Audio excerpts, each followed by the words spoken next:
potential gank here for Owner. He wants to steal some of these camps away, steal these Krugs.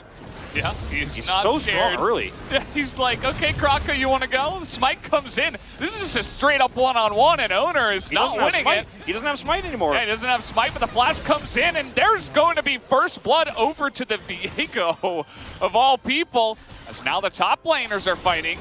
And the teleport will have to come in from Faker to try to save this. Will he get there on time? The taunt comes in, and the knockup will be enough as the ward and the teleport is enough to make T1 win the fight. Oh, I don't know about this one, Fate. He's going for the flash, though, and he gets him. Okay. You're just going to have to deal with this. As we're taking a look at the Galio versus Ryze matchup specifically.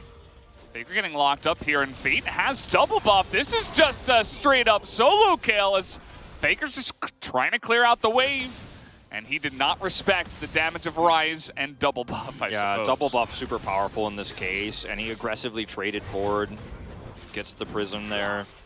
Really well played, and unfortunate overextension. We've seen this so many times, actually, in the LCK this season. He has Realm Orb, so he's going up. Yeah, and Canna just says, well, I have a control ward, so... Oh, everybody's up here with me. I guess I'll just try to get on top of Summit here. Nearly is able to burst him down, but 3-on-1 is not fair. Kroko blocking the culling damage there, so it's just not enough to get the kill. It was really well played there from the Lee Sin. And that's, I mean, about as good as it gets here, as we're going to watch Fate's first-person view on this. Faker gets the knock up here, and he just gets the prism really easy. Cover mid, I got it, never mind, basically. He's like, I'm going for it. Oh, okay, we're good. He actually believed that Faker was baiting.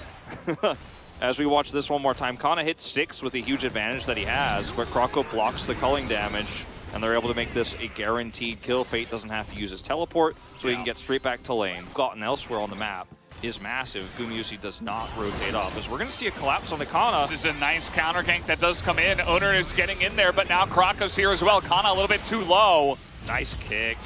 Here comes Faker, though. He is angry, and he's going to pick up the kill from range as Owner's still getting in there. He's going to pick up that Ghost and get ahead and take this plate. Want to try to kill this Gwen so we can actually get the Rift Herald dropped right now. Unfortunately, it didn't work out. They do have the group up here now. Summit's already used his mist. Opportunity looms here for T1. This is exactly what they want to do with this Rift Herald. Oh, but the trap, look at this. I mean, there's 5 members of Live Sandbox on the top side of the map here, and they're trying to get on top of this one. Summit baits it in. That's a fantastic engage as the kick comes into Canna, but they can't kill him, but there's 2 flashes from the left of Live Sandbox, and look at that Fate's call value. Gets the double knockup. They will absolutely crush T1. Anything else up from here? Well, we're going to have a fight now as Summit's going to throw the ultimate out, just trying to survive here. Dashes away. The culling is not enough. And Fate will teleport down to the bottom side. So he gets there. And that's all he can do, right? And he's been doing a great job of it. You know, sometimes it's not the flashiest thing. Well, he might not get away with it this time. There we go, waiting for the flash. There's the cast, but now T1 trying to go forward. That is a big kick to knock everybody up. And Canna on the backside with the culling, trying to do some damage, but Summit is able to just tank so much of that. And there's just not enough damage on the side of T1. Live Sandbox with nearly full health bars will now run to the Baron. And that was one of T1's best opportunities to get back in the game. You have Gumayusi farming. You use him as a way to get a little bit more prio towards the Drake. And if they do collapse in like this and you're grouped up, you can almost rubber band slingshot your way back into the fight, turn it quickly, and then rush into a Baron. And suddenly, we're talking about an even game. But it doesn't work out because the engage is so good once again here for Live Sandbox. So the trap, I don't want to call it a trap, it's just a really nice reaction here for T1. Gumayusi gets under turret, he is caught here, but look at the positioning of Faker. He only gets the solo taunt here. The culling is so far away that both Effort and Kroko can survive despite Gumayusi nearly executing them there. And that's enough. That's a win on the team fight. So you can just walk away, grab Baron. You've got every objective in the book now as Live Sandbox.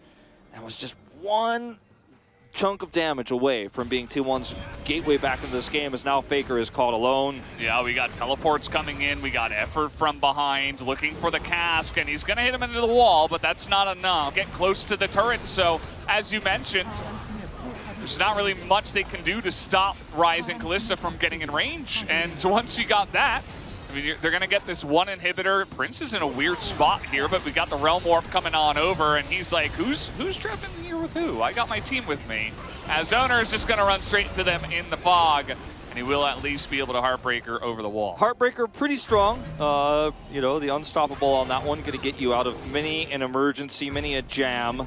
But yeah, it's pretty good, yeah. Live Sandbox are just, like I said, worst case scenario for them is, okay, we just get a Drake and walk away. So now they're just looking to potentially end this game, although not sure about this one effort. Well, you know what? He's okay. Jess and Alistair, no real ranged follow-up damage. Summit can kite this. Yeah, they were thinking about fighting, and then Summit just pops his ult, and they're like, yep, yeah. never mind. Isn't it crazy that an assassin/bruiser champion that Gwen is, whose melee also can kite because she has an insane ranged ultimate that's going to do tons of damage through a choke and also slows? That's just an interesting thing to think about. Maybe thoughts for the day. Isn't that interesting? But Effort is 6 out of 10 kills, so 60% kill participation in this game, which is about 10% below his normal. So he's underperforming here, if you can believe that. In terms of what his normal is, he's just had such a fantastic game. Look at his gold difference over Keria, who unfortunately has just made very little impact because the game has snowballed so out of control so early on. And this is the way of both of these teams, you know? 4 Drakes to 0, 10 kills to 3, 7,000 gold to lead at the 30-minute mark. And I'm curious to see what T1 are going to try. This is going to be the second bush they've gone for, and this one might be good. We have GA, though, as now we're just trying to get on top of Krako. He's got stopwatch, and he has a kick, and now he's got his Look at Fate's damage! He's just got way too much at this point, and the double kill will go the way of Prince. This one is just done and dusted, guys. I don't know what to say. Look at Fate up on the top side. He's like, I might as well go into my Zhonya's, get a little bit of help. Maybe he will actually go down. Owner trying to turn this one around. Viego is kind of crazy at times, but not crazy enough. As Live Sandbox, they'll take the win in the fight, and they will take game number 1.